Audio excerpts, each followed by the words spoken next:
ನಾವು ಇದುವರೆಗೂ ನಮ್ಮ ತಂದೆ ತಾಯಿನ ಹುಡುಕ್ತಿರೋ ಜಾಗ ಇಲ್ಲ, ಕೇಳ್ದಿರೋ ಜನ ಇಲ್ಲ. ಬಟ್ ಇಲ್ಲಿ ಸಿಕ್ಕೇ ಸಿಗುತ್ತೆ ಅಂತ ದೊಡ್ಡ ಎಕ್ಸ್ಪೆಕ್ಟೇಷನಲ್ಲಿ ಬಂದ್ವಿ ಸರ್. ಆದರೆ ಈ ರೀತಿ ಆಗುತ್ತೆ ಅಂತ ಗೊತ್ತಿರಲಿಲ್ಲ. ಪ್ಲೀಸ್ ಸರ್, ನೀವು ಮನಸ್ಸು ಮಾಡಿದರೆ ಖಂಡಿತ ಆಗುತ್ತೆ. ದಯವಿಟ್ಟು ಹುಡ್ಕೊಡಿ ಸರ್.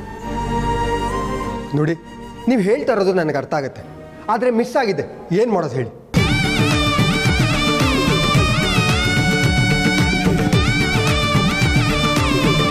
ಹಾಂ, ನಿಮಗೆ ಅವ್ರ ಫೋಟೋ ಇಮಿಡಿಯೇಟ್ ಆಗಿ ಬೇಕು ಅಂದರೆ ಇಲ್ಲಿ ಲೋಕಲ್ ನ್ಯೂಸ್ ಪೇಪರ್ ದೇವದುರ್ಗವಾಣಿ ಅಂತಿದೆ, ಅಲ್ಲಿ ಹೋಗಿ ವಿಚಾರಿಸಿ. ನಿಮ್ಮ ತಂದೆ ತಾಯಿ ಆ ಪ್ರೋಗ್ರಾಮಿಗೆ ಬಂದಿದ್ದ ಫೋಟೋನ ಆ ಪೇಪರಲ್ಲಿ ಪಬ್ಲಿಷ್ ಮಾಡಿದ್ರಂತೆ. ಯಾರಿಗೂ ಗೊತ್ತು, ಸಿಕ್ಕಿದ್ರು ಸಿಗ್ಬೋದಲ್ವಾ? ಓಕೆ ಸರ್, ನಾವು ಈಗಲೇ ಹೋಗ್ತೀವಿ. ನಿಮ್ಮಿಂದ ತುಂಬ ಉಪಕಾರ ಆಯಿತು. ಪ್ರಜ್ವಲ್, ಮನೆ ಒಂದು ನಿಮಿಷ. ನಮ್ಮ ಸ್ಕೂಲ್ ಫ್ರೆಷರ್ಸ್ ಡೇಗೆ ನೀವು ಖಂಡಿತ ಬರಬೇಕು. ನಾನು ಈಗಲೇ ಇನ್ವೈಟ್ ಮಾಡ್ತಾ ಇದ್ದೀನಿ. ಎಲ್ಲ ನಾವು ಅಂದ್ಕೊಂಡಂಗೆ ಆದರೆ ನಮ್ಮ ತಂದೆ ತಾಯಿ, ನಮ್ಮ ಕುಟುಂಬದ ಸಮೇತ ಬರ್ತೀವಿ ಸರ್. ಹಾಗಾದರೆ ತುಂಬ ಸಂತೋಷ. ದೇವ್ರು ಒಳ್ಳೇದು ಮಾಡಿ. ಹೋಗ್ಬನ್ನಿ. Thank you.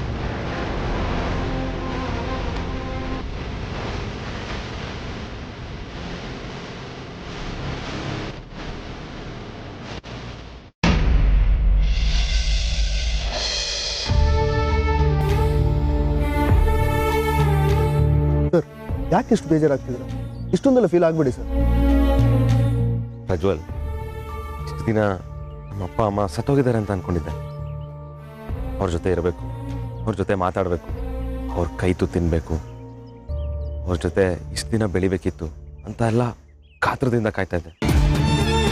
ಆದರೆ ಇವಾಗ ಅವರು ಬದುಕಿದ್ದಾರೆ ಅಂತ ಗೊತ್ತಾದ ಮೇಲೆ ಎಷ್ಟು ಖುಷಿ ಆಗ್ತಿದೆ ಗೊತ್ತಾ? ನಾನು ನೋವಾಗಿ ಅಳ್ತಿಲ್ಲ ಪ್ರಜ್ವಲ್, ಖುಷಿಯಿಂದ. ಖುಷಿ ಕಣ್ಣೀರಿದೆಲ್ಲ. ಆದರೆ ಇವಾಗ ಇದೆಲ್ಲ ನಿಜ ಆಗ್ತಾ ಇದೆ. ಇನ್ಮೇಲೆ ನಮ್ಮ ಅಪ್ಪ ಅಮ್ಮ ನಮ್ಮ ಜೊತೆ ಇರ್ತಾರೆ, ಸಾಯೋವರೆಗೂ ಅವ್ರ ಜೊತೆ ಇರ್ಬೋದು ಅನ್ನೋ ಖುಷಿ ಆಗ್ತಾಯಿದೆ. ಅವ್ರಿಗೋಸ್ಕರ ಅದೇನೇ ರಿಸ್ಕ್ ಬರಲಿ ಫೇಸ್ ಮಾಡೋಕ್ಕೆ ನಾನು ರೆಡಿ ಇದ್ದೀನಿ. ಅವ್ರಿಗೋಸ್ಕರ ಪ್ರಾಣ ಕೊಡೋಕ್ಕೂ ರೆಡಿ ಇದ್ದೀನಿ. ಪ್ಲೀಸ್ ಸರ್, ಆ ಥರ ಎಲ್ಲ ಮಾತಾಡಬೇಡಿ. ನೀವು ಇದುವರೆಗೂ ತಂದೆ ತಾಯಿ ಪ್ರೀತಿನೇ ನೋಡಿಲ್ಲ. ಅಟ್ಲೀಸ್ಟ್ ಇನ್ಮೇಲಾದರೂ ನೀವೆಲ್ಲರ ಜೊತೆ ಖುಷಿಯಾಗಿರ್ಬೇಕು. ಹೌದು ಪ್ರಜ್ವಲ್, ಆ ದಿನಕ್ಕೋಸ್ಕರ ನಾನೊಬ್ಬನೇ ಅಲ್ಲ, ಅಗ್ರಜ, ಆದ್ಯ, ಧ್ರುವ, ನಾವು 4 ಜನವು ತುಂಬ ಕಾತ್ರದಿಂದ ಕಾಯ್ತಾ ಇದ್ದೀವಿ. ಆ ದಿನ ಯಾವಾಗ ಬರುತ್ತೋ ಅಂತ ಮನಸ್ಸೆಲ್ಲ ಚಡಪಡಿಸ್ತಾ ಇದ್ದೀವಿ. ಆ ದಿನ ತುಂಬ ದೂರ ಇದೆ ಸರ್, ಆದಷ್ಟು ಬೇಗ ಬರುತ್ತೆ. ಪ್ರಜ್ವಲ್, ಹಾಗಾದರೆ ಟಿಕೆಟ್ಸ್ ಎಲ್ಲ ಬುಕ್ ಆಗಿದೆಯಾ? ಹ್ಞೂ ಸರ್, ಎಲ್ಲ ರೆಡಿ. ಅಲ್ಲಿ ನಿಮ್ಗೆ ಗೈಡ್ ಮಾಡೋಕ್ಕೆ ಒಬ್ಬ ಇದ್ದಾನೆ. Thank you Prajwal, and well done. ನಾನು ನಾಳೆನೇ ಕಾಶಿಗೆ ಹೋಗ್ತಿದ್ದೀನಿ. ಅದು ಎಷ್ಟೇ ಕಷ್ಟ ಆದರೂ ಪರವಾಗಿಲ್ಲ, ನಮ್ಮಪ್ಪ ನಮ್ಮ ಮನೆಗೆ ವಾಪಸ್ ಕರ್ಕೊಂಡು ಬರ್ತೀನಿ. ನಾನು ಬರೋ ಅಷ್ಟರಲ್ಲಿ ಲೋಕಲ್ ನ್ಯೂಸ್ ಪೇಪರ್ ಆಫೀಸ್ಗೆ ಹೋಗಿ ನಮ್ಮಪ್ಪ ಅಮ್ಮ ಇಬ್ಬರು ಫೋಟೋನು ಕಲೆಕ್ಟ್ ಮಾಡ್ಕೊಳ್ಳಿ. ಶೂರ್ ಸರ್, ಆಗ್ಬೋದು.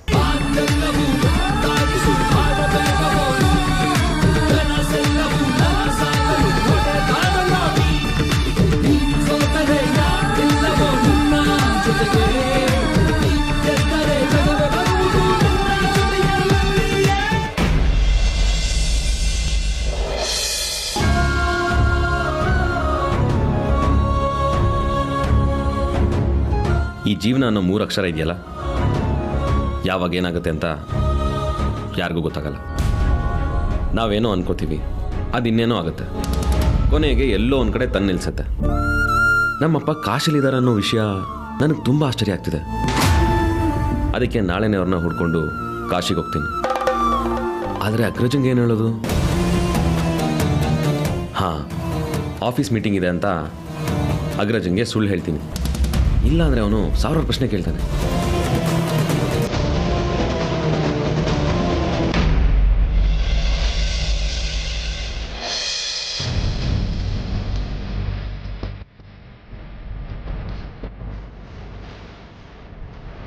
ಈ ವಿಚಾರನ ಅಗ್ರಜನಿಂದ, ಮನೆಯವರಿಂದ ಹೇಗೆ ಮುಚ್ಚಿಡಲಿ?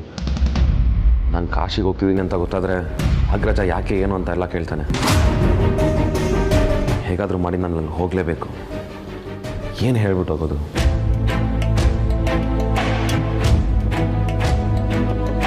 ಶ್ರೀಕಾಂತ್, ಅವ್ರಿಗೆ ಯಾಕೊಂಥರ ಇದೆಯಾ? ಟೆನ್ಷನಲ್ಲಿ ಇದೆಯಲ್ಲ, ಏನಾಯ್ತು? ಏನಿಲ್ಲ ಅಗ್ರಜ, ನನಗೇನಾಗಿದೆ? I am fine. No Vikrant, you are definitely not fine. ನಾನು 3-4 ದಿನಗಳಿಂದ ನೀನು ಅಬ್ಸರ್ವ್ ಮಾಡ್ತಾನೆ ಇದ್ದೀನಿ.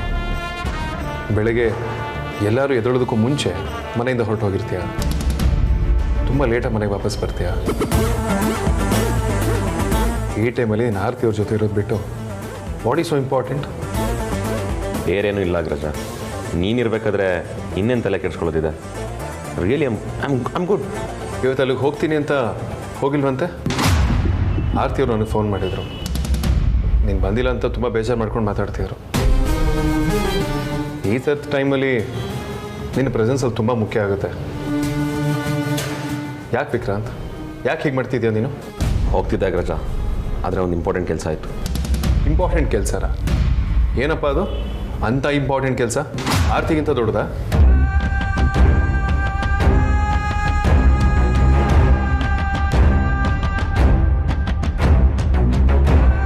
ಬಾಯ್, ಕೂತ್ಕೋ. ನೋಡು Vikrant, work is just a part of your life. ಅದು ನಿನ್ನ ಜೀವನದಲ್ಲಿದೆ, ಅದೇ ನಿನ್ನ ಜೀವನ ಅಲ್ಲ. ನಿನ್ನ ಜೀವನ ಆರತಿ. ನೋಡು, ನೀನು ಆರತಿಯವ್ರ ಜೊತೆ ಈ ಟೈಮಲ್ಲಿ ತುಂಬ ಟೈಮ್ ಸ್ಪೆಂಡ್ ಮಾಡಬೇಕು. ಒಂದು ಕೆಲಸ ಮಾಡು, ನೀನು ಪರಿಯಮ್ಮನ ಮನೆಗೆ ಹೋಗು. ಬೇಕಾದರೆ 1-2 ದಿನ ಅಲ್ಲೇ ಇದ್ವಾ, ಅವ್ರನ್ನ ಯಾವುದಾದ್ರೂ ದೇವಸ್ಥಾನ ಕರ್ಕೊಂಡು ಹೋಗು. She be very happy. ನೋಡು, ಈ ಸಮಯದಲ್ಲಿ ಅವ್ರು ಖುಷಿಯಾಗಿದ್ರೆ ಮಗುನೂ ಖುಷಿಯಾಗಿರುತ್ತೆ. ಅರ್ಥ ಆಗ್ತಿದೆಯಾ ವಿಕ್ರಾಂತ್? ಇಲ್ಲ ಅಗ್ರಜ, ನಾಳೆ ನಾನು ದುಬೈಗೆ ಹೋಗ್ತಿದ್ದೀನಿ.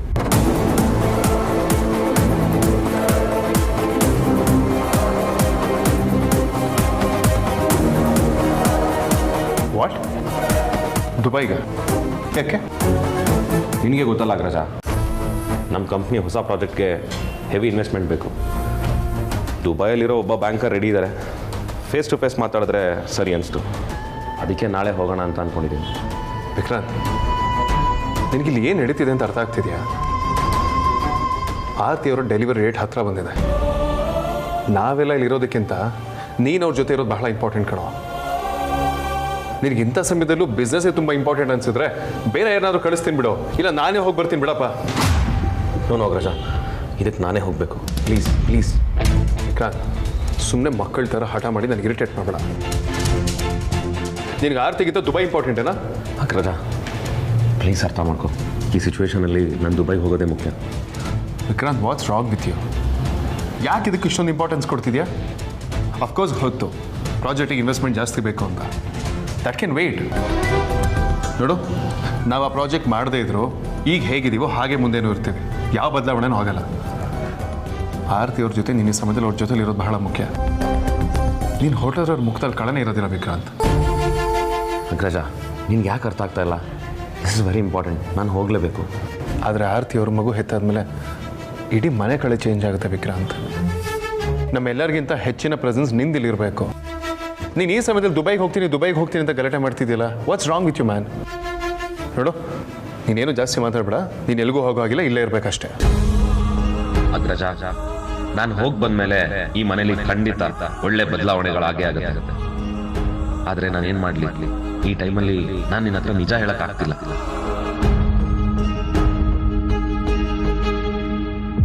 ವಿಕ್ರಾಂತ್, ಏನು ಯೋಚನೆ ಮಾಡ್ತಿದ್ದೆ ನೀನು? ಸರಿ, ನನಗೆ ಈ ಬಿಸ್ನೆಸ್ ಡೀಲ್ ಅಷ್ಟೊಂದು ಇಂಪಾರ್ಟೆಂಟ್ ಅನಿಸಿದ್ರೆ ನಾನು ಸಾರ್ಥಕ್ನ ಕಳಿಸ್ತೀನಿ, ಆಯಿತಾ? ನೀನೇನು ಯೋಚನೆ ಮಾಡಬೇಡ. ನೀನು ಆರತಿ ಅವ್ರ ಜೊತೆ ನೆಮ್ಮದಿಯಾಗಿರು. ಇಲ್ಲ ಅಗ್ರಜ, ದುಬೈಗೆ ನಾನೇ ಹೋಗಬೇಕು. ಪದೇ ಪದೇ ಯಾಕೆ ಈ ರೀತಿ ಹಠ ಮಾಡ್ತಿದ್ಯಾ ವಿಕ್ರಾಂತ್? ಅಗ್ರಜ, ಈ ಪ್ರಾಜೆಕ್ಟ್ನ ನಾನು ತುಂಬ ಪರ್ಸ್ನಲ್ ಆಗಿ ತೊಗೊಂಡಿದ್ದೀನಿ. ಇದಕ್ಕೆ ನಾನು ಹೋದ್ರೇ ಸರಿ. ನಾನು ಹೋಗಿ ಬಂದಮೇಲೆ ನೀನೇ ನನಗೆ ವೆಲ್ ಡನ್ ವಿಕ್ರಾಂತ್ ಅಂತ ಹೇಳ್ತೀಯ. ಪ್ಲೀಸ್ ಟ್ರಸ್ಟ್ ಮೀ, ನಾನು ಹೋಗಲೇಬೇಕು. ಏನೋ ವಿಕ್ರಾಂತ್, ದುಬೈಗೆ ಸಾರ್ಥಕ್ ಹೋಗ್ತಾರೆ, ನೀನು ಹೋಗೋ ಹಾಗಿಲ್ಲ. ನಾಳೆ ಸುಮ್ಮನೆ ಆರತಿ ಅವ್ರ ಮನೆಗೆ ಹೋಗು, ಅವ್ರ ಜೊತೆ ಟೈಮ್ ಸ್ಪೆಂಡ್ ಮಾಡು. ನಿನ್ನ ಗಮನ ಅಲ್ಲಿರಲಿ. ಇಲ್ಲ ಅಗ್ರಜ, ನಾನು ಹೋಗಲೇಬೇಕು. ಇದೊಂದು ವಿಷಯದಲ್ಲಿ ಮಾತ್ರ ದಯವಿಟ್ಟು ನಾನು ಸ್ಟಾಪ್ ಮಾಡಬೇಡ. ಅರ್ಥ ಮಾಡ್ಕೊ. ನಾನು ಬಂದಮೇಲೆ ನೀನೇ ಹೇಳ್ತೀಯ, ಗುಡ್ ಜಾಬ್ ವಿಕ್ರಾಂತ್, ನೀನು ಒಳ್ಳೆ ಕೆಲಸ ಮಾಡಿದ್ಯಾ ಅಂತ. Trust me. ಅದನ್ನು ನಾನು ಈಗಲೇ ಹೇಳ್ತೀನಿ. ವೆರಿ ಗುಡ್ ಜಾಬ್ ವಿಕ್ರಾಂತ್, ಹೋಗಬೇಡ ಅಷ್ಟೇ. ಅಗ್ರಜ, ನಾನು ಹೇಳ್ತಿರೋ ನೀನು ಅರ್ಥನೇ ಮಾಡ್ಕೊಳ್ತಿಲ್ಲ. ಪ್ಲೀಸ್ ಅರ್ಥ ಮಾಡ್ಕೊ, ನಾನು ಹೋಗಲೇಬೇಕು. ನಿನಗೇನೋ ತಲೆಯಲ್ಲಿ ಬುದ್ಧಿ ಇದೆಯಾ? ಒಂದು ಮಗು ತಂದೆ ಆಗ್ತಿದ್ಯಾ? ನೀನು ಒಳ್ಳೆ ಚಿಕ್ಕ ಮಗು ಥರ ಆಡ್ತಿದ್ಯಲ್ಲ. ಈ ಟೈಮಲ್ಲಿ ನೀನು ಆರತಿ ಅವ್ರ ಜೊತೆ ಇರೋದು ಮುಖ್ಯ ಅಂತ ನೀನು ಹೇಳಿದ್ರೆ ಅರ್ಥ ಆಗ್ತಿಲ್ವಾ? ನೀನು ಏನೇ ಹೇಳೋ ಅಗ್ರಜ, ನಾನು ದುಬೈಗೆ ಹೋಗಲೇಬೇಕು. ವಿಕ್ರಾಂತ್, ಯಾಕೆ ಇವತ್ತು ಯಾವತ್ತು ಮಾಡದೇ ಇರೋ ಹಠ ಮಾಡ್ತಿದ್ಯಾ? ನಾನು ಹೇಳೋದು ನಿಂಗೆ ಅರ್ಥ ಆಗ್ತಿಲ್ವಾ? ನೀನು ಹೋಗ್ಕೊಡು ಅಂದರೆ ಹೋಗ್ಕೊಡ್ದು ಅಷ್ಟೇ. It is just a bloody business deal. No Agraja, it's not just a business. ಮತ್ತೆ ನಾನು ಹೋಗಿ ಬಂದಮೇಲೆ ಎಲ್ಲ ಹೇಳ್ತೀನಿ ಅಗ್ರಜ. ನೀನು ಹೋಗಿ ಬಂದಮೇಲೆ ಏನು ಹೇಳ್ಬೇಡ, ನಾನು ಕೇಳೋದಕ್ಕೆ ಇಂಟ್ರೆಸ್ಟೆಡ್ ಇರೋದಿಲ್ಲ. ಆರ್ತಿ ಅವ್ರಿಗೆ ನಿನ್ನ ಅವಶ್ಯಕತೆ ಈಗಿದೆ, ನೀನು ಎಲ್ಲೂ ಹೋಗಿ ಕೊಡೋದು ಅಷ್ಟೇ. ಅಗ್ರಜ, ನಾನು ಹೋಗಿ ಬಂದಮೇಲೆ ನಿನಗೆ ಎಲ್ಲ ಗೊತ್ತಾಗುತ್ತೆ. ನನ್ನ ಮಾತನ್ನು ಕೇಳಿದಿರೋಷ್ಟು ದೊಡ್ಡವನಾಗಿದೆಯಲ್ಲ. ಇಷ್ಟು ಹೇಳಾದ್ಮೇಲೂ ನಾನು ದುಬೈಗೆ ಹೋಗಲೇಬೇಕು ಅಂತ ನೀನು ಡಿಸೈಡ್ ಮಾಡಿದರೆ ಹೋಗ್ಬಾ. ಇದರಲ್ಲಿ ಯಾವತ್ತೂ ಮಾತಾಡ್ಸಲ್ಲ. ನೋಡಿ ಅಮ್ಮ, ಆರ್ತಿ ಅವ್ರ ಕ್ಯಾರಿ ಈ ಟೈಮಲ್ಲಿ ನೀನು ಅವ್ರ ಜೊತೆ ಇರೋದು ಎಷ್ಟು ಇಂಪಾರ್ಟೆಂಟ್ ಅಂತ ಹೇಳ್ಕೊಟ್ರೆ ಅರ್ಥ ಆಗ್ತಿಲ್ಲ. ಬಿಸ್ನೆಸ್ ಟ್ರಿಪ್ ಅಂತೆ ದುಬೈಗೆ ಹೋಗ್ಬೇಕಂತ. ಆರ್ತಿ ಅವ್ರ ಜೊತೆ ಟೈಮ್ ಸ್ಪೆಂಡ್ ಮಾಡಲಿ ಅಂತ ನಾವೇ 6-7 ತಿಂಗಳಿಂದ ಆಫೀಸಿಗೆ ಹೋಗಿಲ್ಲ, ವರ್ಕ್ ಫ್ರಮ್ ಹೋಮ್ ಮಾಡ್ತಿದ್ದೀವಿ. ನೋಡಿ ವಿಕ್ರಾಂತ್ ಅವರೇ, ವೇದಾಂತ್ ಅವ್ರು ಹೇಳೋದು ಸರಿಯಾಗಿದೆ. ಇಂಥ ಹೊತ್ತಿನಲ್ಲಿ ನೀವು ಆರ್ತಿಯವ್ರ ಜೊತೆ ಇದ್ದರೆ ಅವ್ರಿಗೆ ಧೈರ್ಯ, ಆ ಧೈರ್ಯ ನೀವು ಬಿಟ್ಟರೆ ಬೇರೆ ಯಾರು ಕೊಡೋಕ್ಕೂ ಸಾಧ್ಯ ಇಲ್ಲ. ನನಗೆ ಗೊತ್ತು ಅಮ್ಮ, ಆದರೆ ಈ ವಿಚಾರದಲ್ಲಿ ಐ ಆಮ್ ವೆರಿ ಹೆಲ್ಪ್ಲೆಸ್. ಈ ಕೆಲಸನ ನಾನೇ ಮುಗಿಸ್ಬೇಕು. ದಯವಿಟ್ಟು ಅಗ್ರಜಂಗೆ ಹೇಳಿ ಕನ್ವಿನ್ಸ್ ಮಾಡಿ ನಾನು ಹೋಗಲೇಬೇಕು. ವಿಕ್ರಾಂತ್, ಹಾಗಾದರೆ ನಿನಗೆ ನನ್ನ ಮಾತುಗಳಿಗಿಂತ ಆರ್ತಿಗಿಂತ ಆ ಬಿಸ್ನೆಸ್ ಡೀಲೇ ಇಂಪಾರ್ಟೆಂಟ್ ಆಯಿತಾ? ಇಲ್ಲ ಅಗ್ರಜ, ನೀನೇ ಇಂಪಾರ್ಟೆಂಟು. ನಿನ್ನ ಮಾತನ್ನ ನಾನು ಯಾವತ್ತೂ ಮೀರೋದು ಇಲ್ಲ.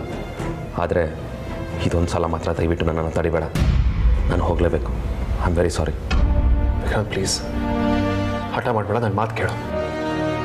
ಸಾರಿ ಅಗ್ರಜ, ನಾನು ಹೋಗಲೇಬೇಕು. ವಿಕ್ರಾಂತ್, ವಿಕ್ರಾಂತ್.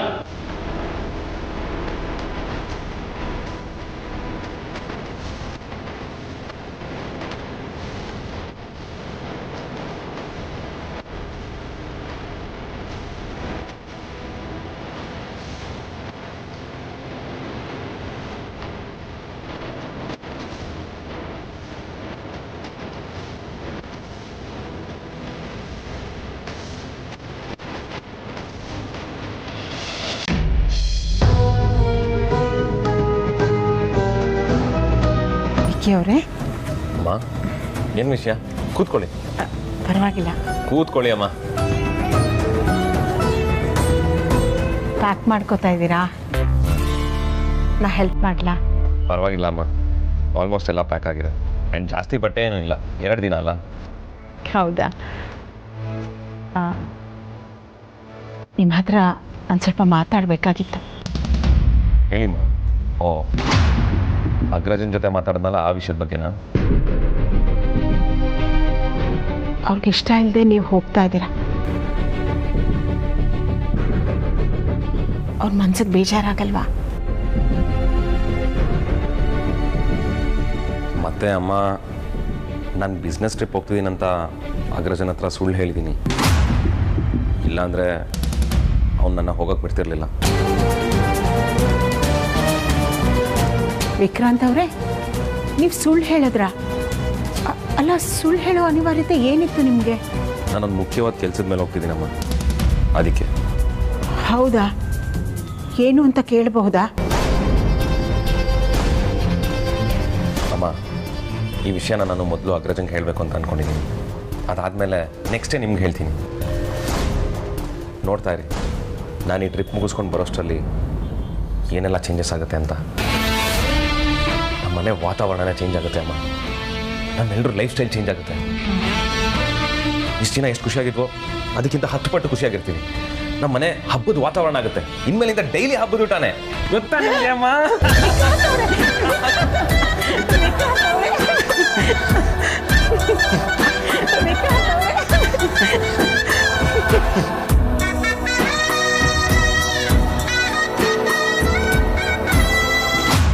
ವಿಕ್ರಾಂತ್ ಅವರೇ, ತಪ್ಪು ತಿಳ್ಕೊಬೇಡಿ. ನನಗೆ ಯಾಕೋ ಇವತ್ತು ಒಂಥರ ಆಗ್ತಾ ಇದೆ. ದಯವಿಟ್ಟು ಇವತ್ತು ಹೋಗಬೇಡಿ. ಬೇಕಾದರೆ ಇನ್ನೊಂದಿನ ಹೋಗೋರಂತೆ. ಇಲ್ಲ ಅಮ್ಮ, ನಾನಿವತ್ತು ಹೊರಡಲೇಬೇಕು. ತಪ್ಪು ತಿಳ್ಕೊಳ್ಬೇಡಿ. ಪ್ಲೀಸ್ ನನ್ನ ಮಾತು ಕೇಳಿ, ಹಠ ಮಾಡಬೇಡಿ. ಇವತ್ತು ಒಂದಿನ ಹೋಗಬೇಡಿ. ಸಾರಿ ಅಮ್ಮ, ನಾನು ಅಗ್ರಜನ ಮಾತನ್ನ ಯಾವತ್ತೂ ಮೀರಿದವನಲ್ಲ. ಇವತ್ತು ಅವ್ನ ಮಾತು ಮೀರಿ ಹೋಗ್ತಿದ್ದೇನೆ ಅಂದರೆ ಎಷ್ಟು ಇಂಪಾರ್ಟೆಂಟ್ ಕೆಲಸ ಅಂತ ಅರ್ಥ ಮಾಡ್ಕೊಳ್ಳಿ. ಆದರೂ ನಂಗೆ ಯಾಕೋ ನೀವು ಇವತ್ತು ಹೋಗೋದು ಬೇಡ ಅನಿಸ್ತಾ ಇದೆ ವಿಕ್ರಾಂತ್ ಅವರೇ. ಪ್ಲೀಸ್ ನನ್ನ ಮಾತು ಕೇಳಿ. ಅಮ್ಮ ಜಸ್ಟ್ 2 days ಅಷ್ಟೇ ಅಮ್ಮ, ಹಿಂಗೆ ಹೋಗ್ತೀನಿ. ವಿಕ್ರಾಂತ್ ಅವರೇ ಬಿಡ್ತೋನಿ. ಓಕೆ, ಹಿಂಗೆ ಹೋಗಿ ಹಿಂಗೆ ಬರ್ತೀನಿ. ಓಕೆ, ಆಮೇಲೆ ನನ್ನ ಕೆಲಸ ನೋಡಿ ನೀವೇ ಅಪ್ರಿಷಿಯೇಟ್ ಮಾಡ್ತೀರಾ ಎಂಥ ಕೆಲಸ ಮಾಡಿದೆ ಅಂತ.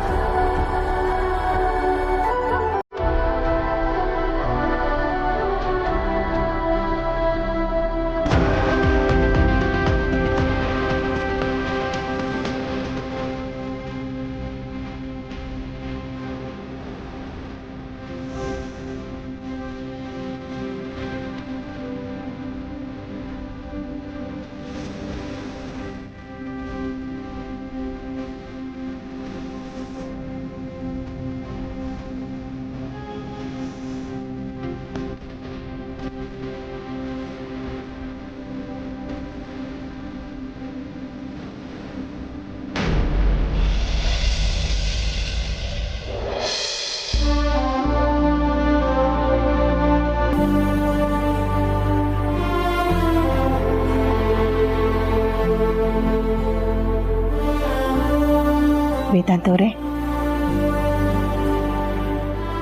ವೇದಾಂತ್ ಅವರೇ, ಅಮೂಲ್ಯ ಅವರು ನಿಮ್ಮನ್ನ ಊಟಕ್ಕೆ ಕರೆದ್ರಂತೆ, ನೀವು ಬರಲ್ಲ ಅಂತ ಹೇಳಿದ್ರಂತೆ. ಅಮ್ಮ ನನಗೆ ಹಸಿವಿಲ್ಲ.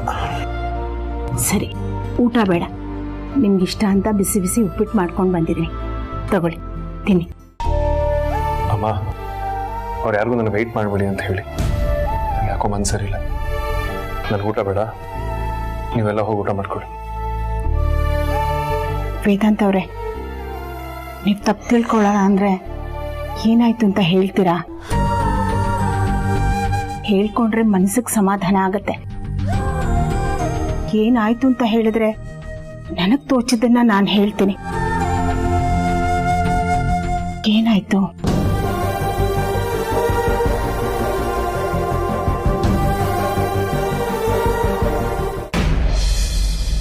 ಅರ್ಥ ಆಯ್ತು ಬಿಡಿ. ವಿಕ್ರಾಂತ್ ಅವರು ನಿಮ್ಮ ಮಾತು ಕೇಳಲಿಲ್ಲ ಅಂತ ನಿಮಗೆ ಬೇಜಾರು ಅಲ್ವಾ? ಇಲ್ಲಮ್ಮ, ವಿಕ್ರಾಂತ್ ಯಾವತ್ತೂ ನನ್ನ ಜೊತೆ ಈ ರೀತಿ ಬಿಹೇವ್ ಮಾಡಿರಲಿಲ್ಲ. ಅವ್ನು ಹಠ ಮಾಡ್ತಿರೋದು ನೋಡಿದ್ರೆ ನನಗೆ ಆಶ್ಚರ್ಯ ಆಗ್ತದೆ. ಐ ಥಿಂಕ್ ಅದು ಅವನಿಗೂ ಅರ್ಥ ಆಗ್ತದೆ ದಟ್ ಈಸ್ ಬೀಂಗ್ ಅನ್ರೀಸನಬಲ್ ಅಂತ. ಆದರೂ ಅವನು ಯಾಕೆ ಈ ರೀತಿ ಜಗಳ ಮಾಡ್ತಿದ್ದಾನೆ ಅಂತ ನನಗೆ ಅರ್ಥ ಆಗ್ತಿಲ್ಲ. ಅದು ನನಗೆ ತುಂಬ ನೋವಾಗ್ತಿರೋದು. ನನಗೆ ನಿಮ್ಮ ನೋವು ಅರ್ಥ ಆಗ್ತಿದೆ. ಇಷ್ಟು ವರ್ಷ ವಿಕ್ರಾಂತ್ ಅವರು ನಿಮ್ಮ ಮಾತು ಕೇಳ್ತಾ ಇದ್ರು. ಈಗ ಇದ್ದಕ್ಕಿದ್ದ ಹಾಗೆ ಅವ್ರು ನಿಮ್ಮ ಮಾತು ಕೇಳ್ತಿಲ್ಲ. ಇದರಿಂದ ನಿಮಗೆ ನೋವಾಗಿದೆ. ಆದರೆ ನೀವು ಒಂದು ಅರ್ಥ ಮಾಡ್ಕೋಬೇಕು, ವಿಕ್ರಾಂತ್ ನಿಮ್ಗಿಂತ ಚಿಕ್ಕವರು ಅಲ್ವಾ? ಹಾಗಂತ ಹೀಗೆ ಕೊರಗ್ತಾ ಕೂತ್ಕೊಂಡ್ರೆ ಹೇಗೆ? ಅವ್ರನ್ನೆಲ್ಲ ಅಪ್ಪ ಅಮ್ಮನ ಸ್ಥಾನದಲ್ಲಿ ನಿಂತ್ಕೊಂಡು ನೋಡ್ಕೊಂಡವ್ರು ನೀವು. ಏನೋ ತಪ್ಪು ಮಾಡ್ತಾರೆ, ಅದಕ್ಕಿಷ್ಟು ಕೋಪ ಮಾಡ್ಕೊಳ್ಳೋದಾ? ಅದಕ್ಕೆ ಅಲ್ವಾ ಅವ್ರ ಮೇಲೆ ನಾನು ಇಷ್ಟು ಪ್ರೀತಿ ಇಟ್ಕೊಂಡಿರೋದು, ಅವ್ರಿಗೂ ಅಷ್ಟು ಕೇರ್ ಮಾಡೋದು. ತುಂಬ ಚಿಕ್ಕ ವಯಸ್ಸಲ್ಲೇ ಅಪ್ಪ ಅಮ್ಮನ ಕಳ್ಕೊಂಡ್ವಿ. ಆಗಿಂದ ಇಲ್ಲಿವರೆಗೂ ಜಾಗನ ನಾನು ತಗೊಂಡಿದ್ದೀನಿ. ಇವ್ರ ಜವಾಬ್ದಾರಿನ ನಾನು ಹೊತ್ಕೊಂಡಿದ್ದೀನಿ. ಕಣ್ಣಲ್ಲಿ ಕಣ್ಣಿಟ್ಟು ಕಾಪಾಡ್ಕೊಂಡು ಬಂದಿದ್ದೀನಿ. ಇವ್ರಿಗೇನಾದ್ರೂ ಚೂರು ಹೆಚ್ಚು ಕಡಿಮೆ ಆದ್ರೂ ನನಗೆ ತಡ್ಕೊಳ್ಳೋದಕ್ಕಾಗಲ್ಲ. ಯಾವಾಗಲೂ ನನ್ನ ಜೊತೆನೇ ಇರಬೇಕು, ನಗನಾಗ್ತಾ ಇರಬೇಕು, ಖುಷಿಯಾಗಿರ್ಬೇಕು, ನೆಮ್ಮದಿಯಾಗಿ ಬದುಕಬೇಕು ಅಂತ ಎಷ್ಟೆಲ್ಲ ಮಾಡ್ತೇನೆ. ಆದರೆ ಇದು ಯಾವುದು ಇವ್ರಿಗೆ ಅರ್ಥ ಆಗಲ್ಲ. ಏನಾದರೂ ಹೇಳಕ್ ಬಂದ್ರೆ ನಾವಿನ್ನೂ ಚಿಕ್ಕ ಮಕ್ಕಳು ಅಂತ ನನ್ನೇ ಪ್ರಶ್ನೆ ಮಾಡ್ತಾರೆ. ಸ್ಕೂಲು ಕಾಲೇಜ್ ದಿನಗಳಲ್ಲೂ ಏನಾದರೂ ಒಂದು ಕಿತಾಪತಿ ಮಾಡ್ಕೊಂಡು ಬರೋರು. ಆಗ್ಲೂ ಕೂಡ ಎಲ್ಲ ಸಮಸ್ಯೆಗಳನ್ನ ನಾನೇ ಮುಂದೆ ನಿಂತು ಸಾಲ್ವ್ ಮಾಡಿದ್ದೆ. ಇವರಿಗೋಸ್ಕರ ನನ್ನ ಲೈಫ್ ನಾನು ತುಂಬಾ ಸ್ಯಾಕ್ರಿಫೈಸ್ ಮಾಡ್ಕೊಂಡಿದ್ದೀನಮ್ಮ. ಒಂದೊಂದ್ಸಲ ಅನ್ಸುತ್ತೆ ಅಪ್ಪ ಅಮ್ಮ ಬದುಕಿರ್ಬಾರ್ದಾಗಿದ್ದ ಅಂತ. ನನಗೆ ಆ ಜವಾಬ್ದಾರಿನ ಇದ್ರ ಮುಂದೆ ನಿಭಾಯಿಸಿ ಸಾಕಾಗೋಗಿದೆ.